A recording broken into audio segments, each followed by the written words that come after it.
할렐루야. 제 속소리가 잘 들리시죠? 먼저 들어오신 분들을 환영합니다. 일찍 우리가 또 들어오시는 대로 우리 서로 안부 좀 물어봐 주시면 감사하겠습니다. 하나님 지키심 속에서 건강을 잘 유지하고 있는 줄 다 알고 있습니다. 창세기 33장 17절부터 20절까지 말씀이 되겠습니다. 창세기 33장 17절부터 20절까지 말씀, 제가 한 절 읽고 여러분 또 다른 한 절 읽고 마지막 절은 함께 봉독하도록 하겠습니다. 야곱은 숫곳에 이르러 자기를 위하여 집을 짓고 짐승을 위하여 우릿간을 지은 고로 그 땅 이름을 숫곳이라 부르더라.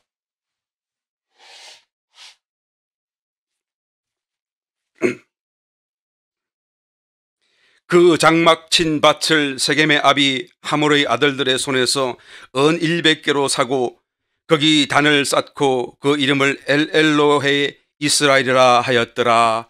아멘. 아멘.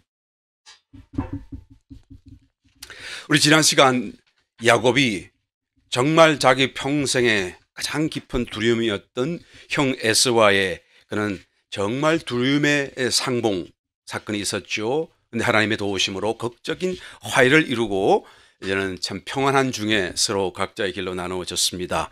그래서 봉독하신 말씀 바로 앞에 가서 보게 되면 형 에서는 그 길로 자기의 살던 삶의 터전인 세일산으로 올라갔고, 야곱은 어디로 갔다고 말씀합니까? 오늘 봉독하신 말씀을 보니까 숫곳으로 갔다. 그곳에서 집을 짓고 우릿간도 지었다. 아마 여기서 어느 정도 장기간 체류를 한 것이 틀림없습니다. 왜 그런가 하면 숫곳이라는 말이 우릿간이라는 말이에요. 그러니까 자기의 먹일 데리고 있는 짐승들을 위하여서 이제는 우릿간을 지었을 정도로, 또 그 우릿간이 온 사방에 소문이 나고, 저기 가면 동물의 우릿간을 지은 그런 야곱의 가족이 살고 있다라고 사람들이 알 수 있었을 만큼요. 그러니까 최소한 수년간의 세월은 여기서 보냈다라고 우리가 알 수가 있겠죠. 정확하게 얼마인지는 모르겠습니다만 나름대로 행복했을 것 같아요. 자기 자신의 인생에서 가장 이제 최초로 맞이하는 그런 평온한 순간 아니겠습니까? 그리고 자기가 좋아하는 가족들이 다 옆에 같이 있고, 또 풍성한 물질도 있고 문제도 없고 자기의 내심 마음속에 있었던 그런 두려움도 다 해결되었고, 아마 처음 누려보는 그런 인생의 행복한 순간들이 아니었을까라는 그런 생각이 드는 것이죠. 그런데 한번 보실까요? 지도를 한번 보실까요? 이 숫곳이라고 하는 것은 요단강을 지나기 전, 그게 강 동편 쪽에 있는 그런 하나의 장소, 하나의 도시였었죠. 그러니까 다시 말하면 그 요단강을 아직도 건너지 않았어요. 무슨 말입니까? 아직도 하나님이 말씀하시는 그 가나안 땅이 아니다라는 얘기죠. 그러니까 이 가나안 땅을 건너기 전에 자기가 이제는 숫곳이라고 하는 곳에 이르러서 동물들의 우릿간을 짓고 그래서 그냥 행복한 시간을 보내고 있는 거예요. 누구를 위한 시간이? 자기 만족, 자기 자신을 위한 시간이, 자기 자신을 생각하는 그런 어떤 삶의 순간들이에요. 이것은 하나님의 뜻 된 것이 아닙니다. 하나님의 약속과도 무관한 것이죠. 하나님은 지금 숫곳과는 전혀 무관한 것입니다. 하나님의 약속과 뜻은 저 가나안 땅에 있고 그 안에 들어가야 되고 더 멀리 가야 되는 그런 것임에도 불구하고 이 야곱은 여하튼 강은 건너지 않은 채 거기서 집도 짓고 우릿간도 짓고 그리고는 그 순간을 보내고 있는 거예요. 그곳에는 계단도 없습니다. 하나님의 성전 더더구나 없죠. 그가 최초로 보았던 그 놀라운 꿈은 어디로 사라졌나요? 창세기 28장에서 정말로 자기가 이제는 정처 없이 길을 떠나 나왔을 때 그 베델 가운데에서 보았던 하나님, 그 하나님은 어디에 계신 것입니까? 하나님의 그 약속이 어디에 있나요? 자기가 그 꿈을 깨고 난 뒤에 일어나서 하나님 앞에 드렸던 그 소원들은 다 어디에 갔나요? 왜 이 숫곳이라는 곳에 지금 머물러 살고 있는 것입니까? 여러분, 이 요단강 건너기 전 동편 땅은 사실 눈에 보기에는 비옥할지라도 하나님의 약속이 있는 곳은 아니었죠. 나중에 후손들 가운데 출애굽 할 당시에 모세를 따라서 12지파가 다 같이 이 요단강을 건너가려고 하는데 그 요단강을 건너지 않겠다고 하는 그런 지파들이 있었지 않습니까? 그죠? 르우븐 지파, 므낫세 지파, 그다음에 갓 지파. 그래서 이 지파들은 우리는 요단강을 건널 수가 없다. 안 건넜으면 좋겠다. 왜? 지금 우리는 때가 가축대가 않고 우리의 보기에는 충분히 너무 좋은 땅들이고 충분히 어떤 그런 풀과 식량이 이 땅에서 풍성히 우리가 얻을 수 있을 것 같다. 그러므로 우리가 싸움과 전장에는 함께 참여하겠지만 가나안 정복 정쟁 말이죠. 그러나 우리가 처할 우리의 삶의 터전은 바로 이 요단강을 건너기 전 이 동편 땅이 되었으면 좋겠습니다. 그래서 그 동편 땅에 결국엔 머물러 있게 되었. 나중에 어떻게 되나요?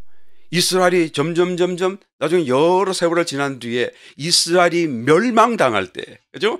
아수르라고 하는, 그러니까 우상 숭배 속에 하나님의 심판이 결국 도래하게 되었죠. 이게 아수르라고 하는 강국을 일으키셔서 이스라엘을 침공해 들어오고 그것을 그냥 철저하게 이게 파손시켜 나갈 그 순간에 가장 먼저 포로가 되고 또 강제적으로 분리와 강제 이주를 당했던 그런 지파가 누구입니까? 바로 요단 동편 땅에 있었던 그 르우벤과 므낫세 반지파였던 것이죠. 여러분, 이 요단강은 건너가야 되는 거예요. 요단강이 의미하는 그 영적인 의미가 얼마나 많습니까? 얼마나 깊습니까? 우리 이 얘기는 다음에 또 하기로 하고요. 여하튼 요단강을 건너가야 돼요. 홍해도 건너왔지만 요단강도 건너가야 되는, 그래서 정말 하나님의 약속이 있는 가나안 땅으로까지 들어가야만 한다라는 것입니다. 계속해서 우리 한번 봉독해서 말씀 18절로 돌아와서 읽어봅니다. 야곱이 밧단 아람에서부터 평안히 가나안 땅 세겜성에 이르러 성 앞에 그 장막을 치고라고 얘기했죠. 그러니까 처음에는 숲곳으로 왔다가 얼마간 머물러 있다가 우리간도 짓고 살다가 뭔가 부족하다는 걸 느끼고 이제는 좀 더 앞으로 진행을 하는 것입니다. 여러분, 이 밧단 아람이라는 곳은 바로 삼촌 라반의 집이 있는 그 동네를 얘기하는 것이죠. 그러니까 밧단 아람에서부터 평안히 지금 세겜성에 이르렀다라고 말하는 것은 결국 여러 가지 그런 여정 속에 하나님이 동행하셨고, 그리고 하나님의 그런 보호하심과 인도 속에 마침내 평안이 오게 되었다라는 말을 지금 함축하고 있는 것을 우리가 느껴볼 수가 있는 것입니다. 그 말 속에는, 그죠? 여러분, 우리가 잘 알듯이 앞에 우리가 살펴본 것처럼 야곱이 그 삼촌 라반의 집에서 그렇게 위협을 받고 살기 등등한 가운데서 어떻게 죽지 않고 구원을 받았으며, 그리고는 또 이제는 됐나 했더니 그냥 형 에서가 자기를 400일을 거느리고 오는 그 순간에도 정말 아주 절절히 기도하면서 여전히 죽지 않고 살아서 놀라운 기적적인 보호하심과 구원을 얻게 되었던 그런 사건들이 그 속에 다 포함되어 있는 것을 우리가 생각하는 것입니다. 그러므로 밧단 아람에서부터 평안히 가나안 땅 세겜성에 이르렀다라고 하는 말씀 속에 이것은 바로 하나님이 너와 지금 동행하고 있고 하나님이 너를 보호하셨고 하나님이 역사한 결과였다라는 말씀을 지금 말하고 있는 것이죠.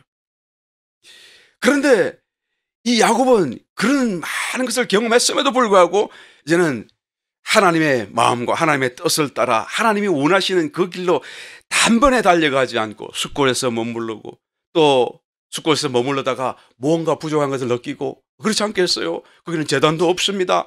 그러니까 어떤 하나님을 찾을 수도 없었고 또 찾지도 않았고 또 하나님의 나타나심도 없었고, 그러므로 충분히 우리는 여기서 아마 육적인 행복을 느꼈을지 모르겠지만 내적인 마음과 영적인 그런 어떤 하나의 평안과 어떤 체험은 얻지 못했을 것이다. 그래서 숲곳이 비록 행복했지만 그곳에 머물러 있을 수가 없어서 이제 계속 더 앞으로 진행한 것이 아닐까 우리는 생각해 보게 되는 것입니다. 그래서 이런 곳이 바로 세겜이죠.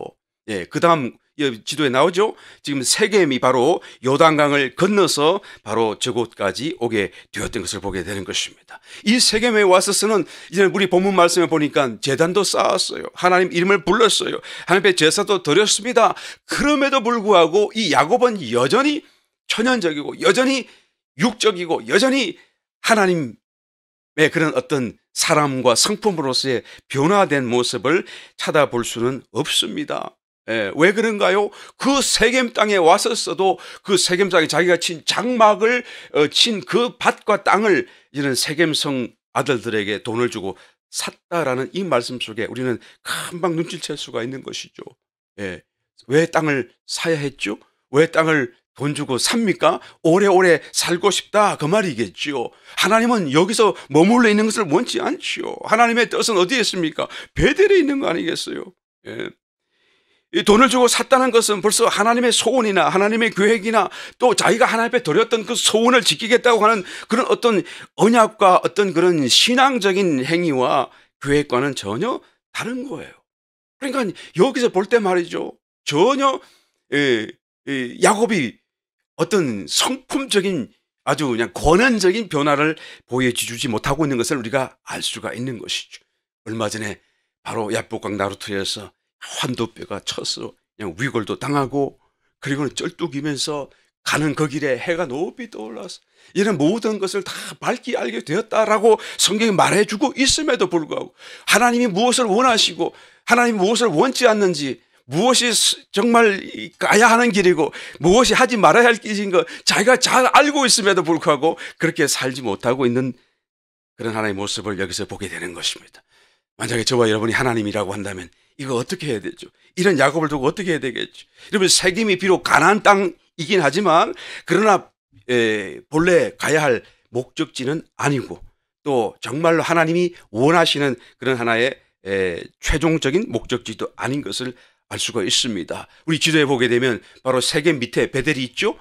예, 베델 여기 있네, 여기 돌아갔네 또. 예. 보여주세요. 예, 여기 있네요, 그죠? 여기가 바로 밑에 베델이 보이잖아요. 자, 세겜에서 베델로 지금 내려가야 되는 거예요. 그런데 이 세겜에 머물러 있는 것이죠. 이 베델에서 어떤 일이 일어났나요? 자기가 저 밑에서 아버지 집에서 여기서 저 밑에 어떻게 내 손가락이 자꾸 반대로 가긴 잘 모르겠어요. 저 밑에서 그죠? 올라와 가지고 도망오다가 베델에 이르렀을 때 이제 광야에서 돌베개 하고 자다가 꿈에서 하나님을 만났고 그 자든 돌베개를 이제 세워서 기름 붓고 하나님이 나를 지키시면 이 돌이 기둥이 되어 하나님 성전 짓겠습니다. 11조 드리겠습니다. 그리고 성을 했던 또 그리고 굉장한 기도를 드렸던 그곳이 바로 베델 아니겠습니까?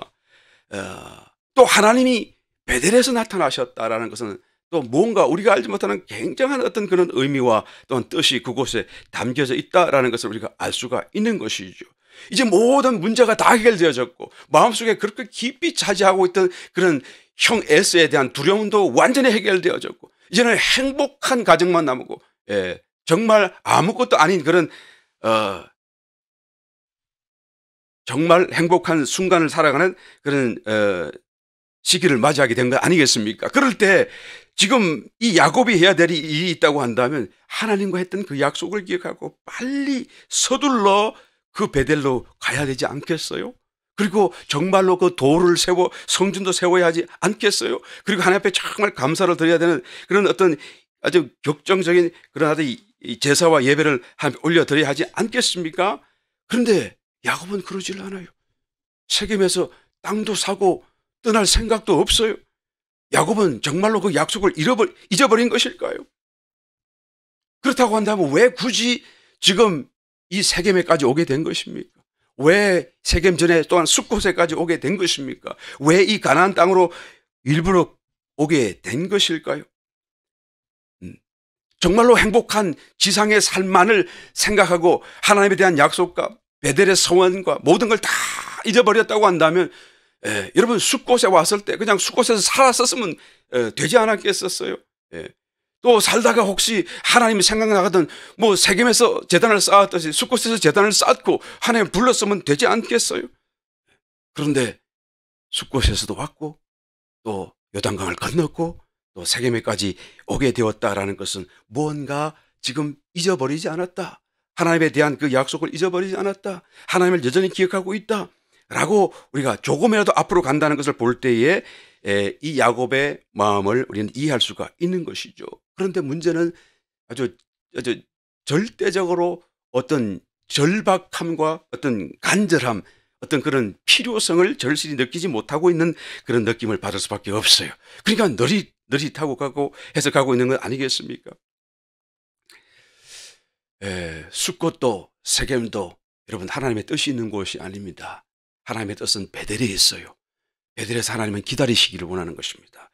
왜 하나님의 뜻도 없고 관계없는 숫곳과 또한 이 세겜을 하나님은 성경책에 오늘 본문과 같이 기록하여 두시는 것입니까? 그것은 저와 여러분이 신앙생활을 그렇게 살아가고 있기 때문에 그런 것이고, 또 얼마든지 성도들이 그런 삶을 살아가는 일반적인 신앙 여정이 될 수 있기 때문에 하나님께서 우리에게 보여주시길 원하시는 것입니다. 깨달으라는 것이죠. 너희가 지금 이렇게 살고 있지 않는가라는 것을 한번 되돌아보라고 지금 말씀하시는 거예요. 여러분, 숫곳은 어떤 곳입니까? 오로지 자신만을 위해서 자신의 욕심을 따라 살아가는 육적인 그런 성도의 삶이죠. 구원은 받았지만 여러분, 하나님의 소원이나 나라는 저희 무관심합니다. 오히려 하나님도 내 문제를 해결하기 위하여 어떤 초자연적인 하나의 신으로서 저 멀리 계심이고, 내가 기도하면 언제든지 응답해서 내 삶을 축복하고 내가 잘되고 내가 행복해지기를 위하여 계시는 어떤 나를 위한 그런 분으로서 자기 마음속에 자리 잡고 있는 것이죠.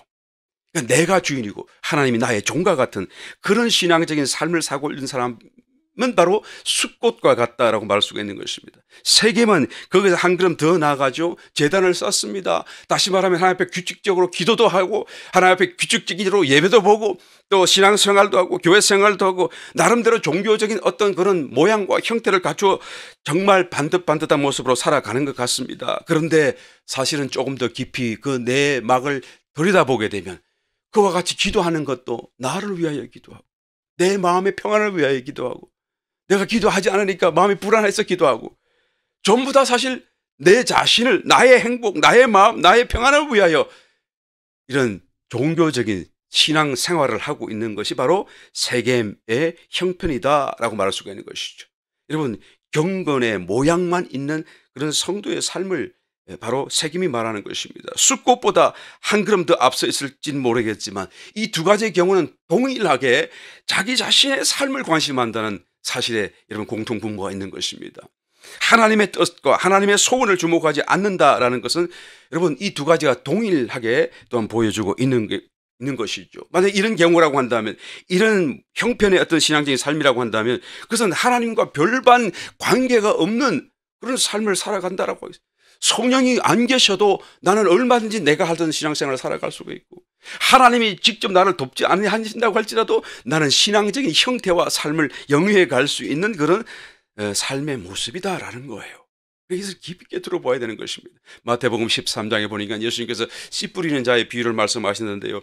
씨를 뿌렸더니 길가에 떨어져서 새들이 달고 와서 먹어버리고, 어떤 씨는 돌밭에 뿌려졌더니 잠시 이제 뿌리가 내리는 듯 하지만 돌이 있어서 땅 속에 뿌리를 깊이 내리지 못하니까 해가 높이 떠니까 타서 죽어져 버리고, 그리고 또 가시떨기밭에 던져졌더니 그냥 가시떨기가 함께 자라서 그냥 그것을 자라는 것을 억제하여 못 자라게 만들어서 결국 여러분 결실하지 못하게 하더라. 그런데 좋은 밭에 떨어진 씨앗은 100배, 60배, 30배 결실하여 정말 풍성해졌다라는 말씀을 하지 않습니까?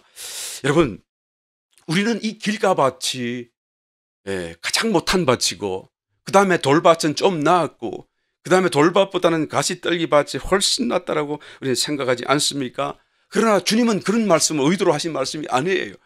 모든 밭이 다 똑같이 쓸모없다라는 것을 지금 얘기하시는 거예요. 약간의 각각의 차이가 있긴 하지만 무익하다 그 말이죠. 그 차이가 정말 의미가 없다. 그 차이라는 게 무엇이죠? 열매가 없다라는 거예요. 반드시 좋은 밭이 된다는 것은 여러분 100배의 열매를 맺든지 60배를 맺든지 30배를 맺든지 반드시 어떤 결실과 열매가 있다라는 것이죠. 이것이 아주 결정적인 차이인 것을 주님은 말씀하길 원하는 것입니다. 그 열매는 뿌려진 하나의 씨앗의 생명의 어떤 결과이죠. 그러니까 그 씨앗인 말씀의 씨앗이 우리의 마음밭에 뿌려져서 거기서 이제는 어떻게 합니까? 뿌리를 내리고 그리고 자라서 내 삶을 통하여 이제는 그 결실이 나타난다는 거예요. 그 말씀의 씨앗이신 그리스도가 내 속에 들어오셔서 내 마음 속에 이제는 뿌리를 내리고 영접되어지고 자라나서 그리고는 내 마음과 더불어 나의 삶을 통하여 그리스도의 어떤 표현이 나타나고 어떤 살아내심이 나타남으로 인해서 그것이 바로 이런 열매로 드러나게 된다라는 것을 의미하고 있는 것이죠. 야곱은 하나님의 사람이고 또 사람이어야 하는데 그에게 이런 하나님이 보이지 않았다라는 것을 지금 본문 말씀은 전가하고 있는 것입니다. 그가 비록 숫곳으로 왔고 비록 그 요단강을 건넜고 가나안 땅을 들어왔지만 아직도 그에게는 천연적인 그런 생명과 그런 성품과 속성들만 그대로 나타날 뿐이에요. 세상 사람들과 이방 사람들과 다름이 없는 거예요. 숫곳도 세겜도 최종적인 그 여정의 데스티네이션이 될 수 없는데요. 왜 그런가요? 베델이 아니기 때문에 그래요. 더 가야 되는 것입니다. 더 아래로 베델로 내려가야 돼요. 이 베델이라는 말 자체가 집이라는 뜻이고 엘 하나님이죠. 하나님의 집이라는 뜻이에요. 다른 말로 하게 되면 성전이라는 뜻이 되는 것이죠. 이러면 성경이 말하는 성전이라고 하는 것은 그리스도가 머리가 되시고 또 모든 믿는 성도들이 그 안에서 중생한 성도들이 다 영 안에서 하나가 되어 연결되어져서 지체가 되어서 거대한 하나의 유기적인 살아있는 몸을 이루는 것이 바로 성경이 말하는 성전이고 성전의 실체인 것을 우리가 잘 알고 있습니다. 그 안에 하나님이 거하시고 또 그 안에서 하나님이 운행하시고 모든 지체들이 하나님의 그런 감동과 역사 속에서 움직일 때마다 그죠? 모든 지체 몸의 그 어떤 움직임이 다 하나님의 표현이 되어지게 되고 거룩함이 되어지게 되고 그렇죠? 어떠한 동작이든지 다 하나님의 어떤 표현이 되어지게 되는 이런 모습이 바로 성경이 말하고 있는 성전이고 또한 이와 같이 베델의 의미를 말해주고 있다는 것입니다. 누구든지 그리스도에게 붙어있는 자라고 한다면 그러면 최소한 자기의 삶 속에 그리스도의 어떤 표현이 일어나야만 한다는 것이죠. 나에게 정말 그리스도를 보여줄 수 있는 남들이 나에게서 그리스도라고 느낄 수 있는 최소한의 어떤 작은 하나의 표현이라도 남아있지 않다고 한다면 그 사람은 구원은 받았을지 모르겠지만 지금 현재 그리스도에 붙어있지 않은 것입니다. 그리스도의 말씀의 씨앗이 그 마음에 뿌려져서 뿌리 내리고 자라서 나타나지 못하고 있다는 것을 우리는 알아야 되는 것이죠. 이것이 바로 성경이 말하는 성전의 개념인 것입니다.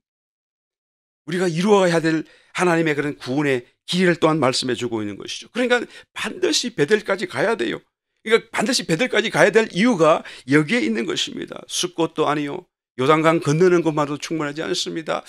또한 세겜을 지나가지만 세겜도 아닙니다. 세겜 위에 또한 에벨산이 있고 그리심산이 있지만 아직도 아닙니다. 더 내려가야 더 멀리 가야 되는 것이죠. 그것이 바로 베델인 것입니다. 문제는 여러분 이 본문 상황 속에서 야곱은 세겜까지 왔지만 머뭇거릴 뿐이죠. 그곳에서 떠나려 하지 않는다는 것이 문제인 것입니다. 그러니까 바로 이 다음 34장에서 어떤 일이 일어나나요? 정말 어마어마한 엄청난 삶의 회오리 바람이 그 야곱의 일생 중에 다가오고 있는 것입니다. 그 내용은 외동딸인 디나 사건이죠. 레아가 자기에게 낳아주었던 하나뿐이 없는 외동딸, 정말 금지옥엽 같은 외동딸 디나가 그 세겜성의 여인들이 어떤 옷을 입고 있나 어떤가 구경하러 들어갔다가 여차 그리고 욕을 보고 여러분 성경 잘 아시잖아요. 그래서 그 사건 이야기를 전해들은 11명의 디나의 오빠들은 막 대노하고 극노하여서 그냥 어찌할 바를 모르는 것입니다. 분노심이 가득 차 있고 그리고 어떻게든 복수하려고 하는 것이죠.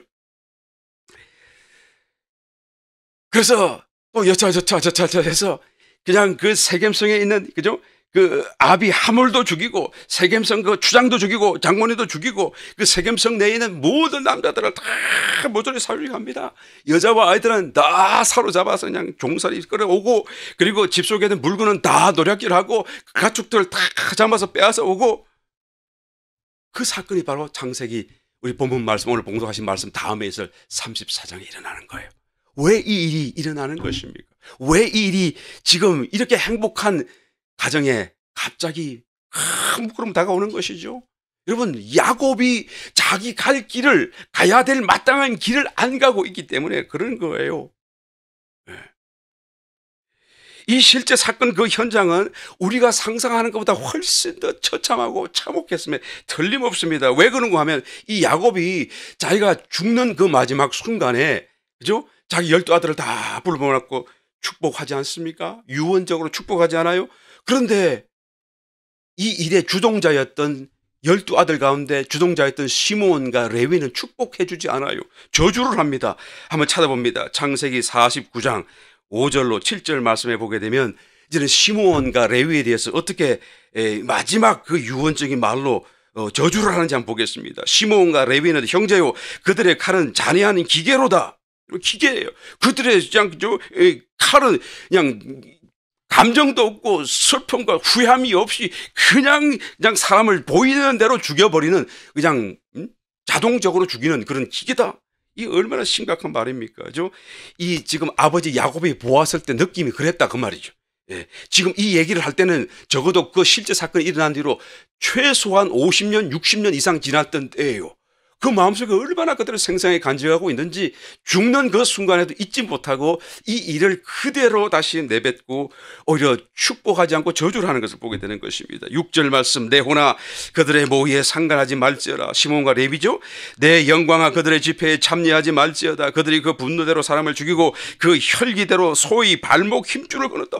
사람만 죽인 게 아니고 소들은 그냥 데리고 오면 될 걸 그것도 데리고 오지 않고 그냥 발목 힘줄을 다 끊었어요. 얼마나 참 잔혹하고 얼마나 정말 매몰차고 분노와 복수심에 가득 차 있는가라는 것을 보게 되는 거예요. 이것을 보고 지금 야곱이 치를 뜨는 거예요. 아버지가 자식들을 두고 치를 뜨는 거예요. 7절, 그 노염이 혹독하니 저주를 받을 것이요 분기가 맹렬하니 저주를 받을 것이라. 저주받으라 그 말해. 내가 그들을 야곱 중에서 나누며 이스라엘 중에서 흩으리로다. 그래서 정말로 이 말씀대로 이 시므온과 레위는 나중에 정말로 이스라엘 12지파에서 막 흩어져 버려요. 제대로 땅도 차지하지 못하고. 여기에 대해서 또 다른 많은 또 나눌 말씀이 있습니다만 이건 다음에 또 기회 주어진 대로 한번 나눠보겠습니다. 정말 이 말씀 그대로 흩어져 버려요. 여러분, 누가 부모가 된 사람으로서 자식을 저주하고 싶겠어요? 저주하겠습니까? 여기에 가만히 보게 되면 축복이라고 하는 것은 하나도 없어요. 야곱의 마음에는 그날에 있었던 그 일이 죽을 때까지도 어마어마하게 도무지 잊을 수 없는 큰 충격으로 사건으로 남아 있었던 것을 여실히 보여주고 있는 것이죠. 여러분, 하나님의 사람들, 하나님의 지상의 유일한 가족들, 그런 야곱의 가족에게 여러분 이런 엄청난 일이 일어난다는 것이 가능한 일일까요? 이런 일이 일어나도 되는 것입니까? 피냄새가 진동을 하는 그 대량 사륙이 일어났고 잔인한 보복이 거치지 않았고 심지어는 짐승들마저 불쌍히 보지 않고 그 발목 힘줄을 끊어버리는 그런 사건이 일어나도 되는 것입니까? 가족이 하루아침에 순식간에 뭐 말할 수는 어둠이 가득 차버렸고 이는 아버지와 자식과의 관계가 얼마나 껄끄럽고 힘들어졌는지 모르겠습니다. 그것뿐만이 아니죠. 이제는 끝난 게 아닙니다. 주변에 있는 가나안 그 원주민들이 보복할까봐 자기들이 두려우니까 먼저 치지 않겠는가 두려울까봐 그런 보복의 두려움을 갖고 떨기 시작해요. 어떻게 해야 하지? 그래서 그것을 갖고 그 장본인인 시므온과 레위 아들들에게 책망을 합니다만은 시므온과 레위는 조금도 굽히지 않고 오히려 아버지에게 저항을 하는 모습을 보게 되는 거예요. 여러분, 가족이 하루아침에 막 그냥 파탄이 나듯이 이런 큰 어려움을 갖게 된 이유가 어디에 있는 것입니까?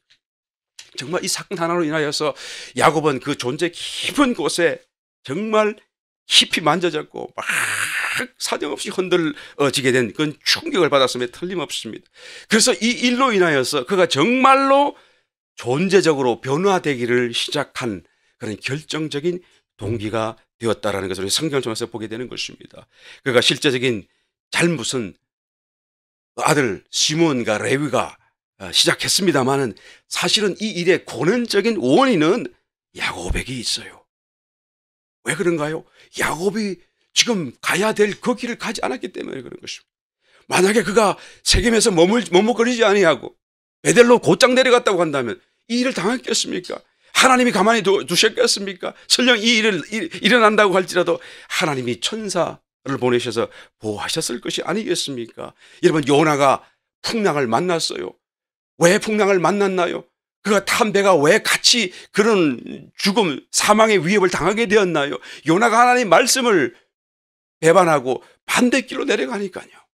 요나 때문에 옆에 있는 사람들이 더 고통을 당하고, 요나의 한 사람의 잘못으로 인하여서 자기도 공경할 뿐만 아니라 모든 주변의 사람들이 이런 큰 위협과 어려움을 당하게 된 것 아니겠습니까? 여러분, 이 야곱이 모든 이 일의 원인이 되었다라는 것을 우리는 분명히 볼 수 있어야 하는 것입니다. 또 한 동시에 우리에게 던지는 말씀인 것을 알아야 돼요. 내가 지금 뭔가 하나님 앞에 찾고 달려가 할 그 길을 내가 찾지 않고 있는 것이 아닌가. 만약에 갑자기 이와 같은 엄청난 이 회오리가, 인생의 회오리가 다가왔다고 한다면 말이죠, 하나님을 원망하겠습니까? 자식을 원망하겠습니까? 그 누구도 원망해서는 안 되죠. 야곱 자신의 문제고, 야곱이 지금 하나님 앞에 바로 서지 못했기 때문인 것입니다. 그가 범죄했다고 우리 말하는 건 아니죠. 그가 뭔가 잘못했다는 것을 말하는 것이 아니죠.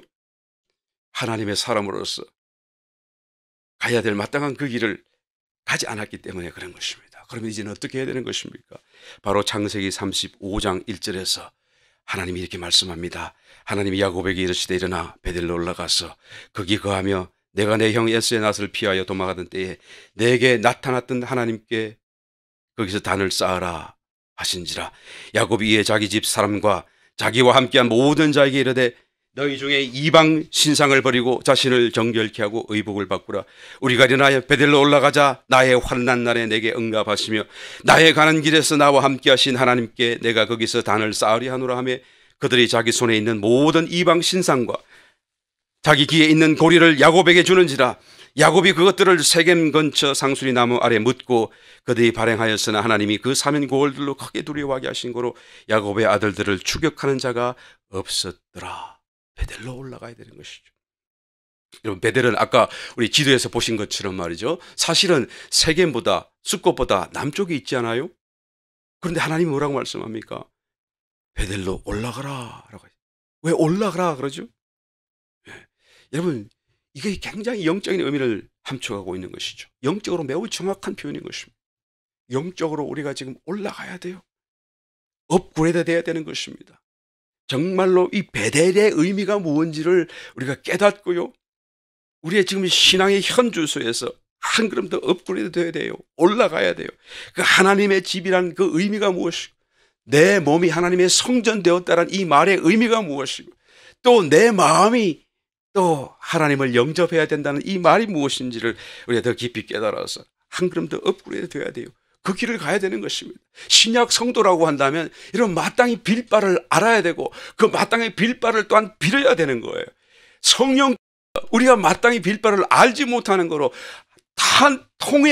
탄식하며 우리를 위하여 기도한다라고 성경이 말씀해 주고 있는 이유가 여기에 있는 것이죠. 우리의 성도의 마땅한 길을 우리는 가야만 하는 것입니다. 머뭇거려서는 안 돼요. 나는 편안하다, 나는 문제가 없다, 나는 평안하다 말하는 그때에 갑자기 여러분 이 세겜성의 회오리가 불어닥치게 될지도 모르는 것이죠. 그렇게 해서라도 내가 돌이킬 수만 있다고 한다면, 정말 그렇게 해서라도 내가 깨달을 수만 있었다고 한다면, 오히려 그 회오리가 은혜라는 것을 우리는 고백하지 않을 수가 없는 것이죠. 여러분, 마지막 때를 살고 있습니다. 깨우치지 못하는 성도들도 많이 있습니다. 그래서 하나님께서는 마지막 때의 큰 환난으로 지나가게 내버려 두지 않을 수가 없는 것이죠. 그 큰 마지막에 그 환난이라도 정말로 고통스러울지라도 그 환난을 통하여 깨어날 수만 있다고 한다면 그것이 은혜가 아닐 수가 없는 것이죠. 주님께서 말씀하시기를 노아의 때와 같이 인자의 임함도 그와 같다라고 말씀하시면서 홍수전에 노아가 방주에 들어가던 날까지 사람들이 먹고 마시고 시집가고 장가들고 있으면서 홍수가 나서 저희를 다 멸하기까지 깨닫지 못했다고 그래요. 정말 이해할 수 없습니다. 홍수에 빠져서 허푸 그러면서도 깨닫지 못했다라는 거예요. 여러분, 코로나 바이러스 이 상황 속에서도 우리는 코로나는 걱정하고 어프 하면서도 하나님을 생각지 못하고 살고 있지는 않은가. 우리 다시 한번 우리 자신을 돌아봐야 할 것입니다. 그러나 저는 확신하건대 저와 여러분은 그렇지 않다라고 분명히 믿습니다. 왜 아멘 안 해요? 아멘 하십니까? 제가 뭐 듣고 있는 것입니까? 저는 저와 여러분만큼은 적어도 그렇지 않다라는 것을 분명히 확신합니다. 우리가 이럴 때일수록 더 세태 속에서, 상황 속에서 정말로 빌어야 할 것을 빌고 구할 것을 구하고 기도할 것을 기도할 수 있는 깨어난 심령이 되어져서 얼마 남지 않은 이 시대의 때를 정말 준비된 자로서 준비하여 주님 앞에 설 수 있게 되는 그런 축복자들이 다 되어야 할 것입니다. 다시 한 번 더 우리 말씀을 통하여 이와 같은 축복이 야곱이 반면 교사가 되어져서 우리에게 임할 수 있게 되시기를 예수님의 축원드립니다. 여러분 건강 조심하시고 또 다음 주일 예배 때 뵙도록 하겠습니다. 계속 기도해 주시고 또 건강하시기를 바라겠습니다. 기도하겠습니다. 감사합니다.